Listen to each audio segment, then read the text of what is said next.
Welcome back to Learning with a Difference. News headlines in English to speak in the school morning assembly of 13th of September. And first of all, national news. PM Modi hailed first ever rail link to Aizawl, called upcoming visit special. Fivefold rise in Northeast rail funding under PM Modi government, Ashwini Vaishnav. CM Siddaramaiah appealed to citizens to participate in Karnataka's socio-economic survey. Tourism resumed in Mangan district of North Sikkim after floods and landslides. Supreme Court circular banned shooting photos, reels, videography within its high security zone. And now some international news. Russia said Ukraine peace talks on hold but open to diplomacy. Nepal leaders urge respect for rule of law amid political tensions.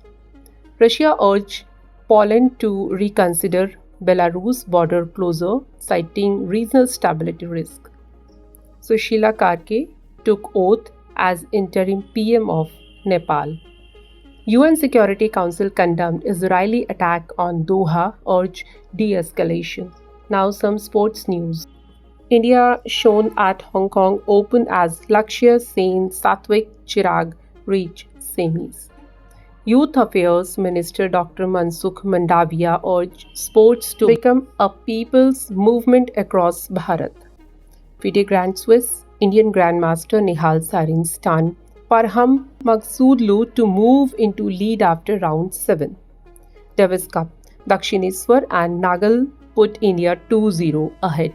Now news related to business. Retail inflation inched up to 2.07% in August, still below RBI's 4% goal. Government to conduct two key economic surveys on household finances from July 2026. Infosys announced biggest ever share buyback of 18,000 crore rupees. And that's all in news. Thank you.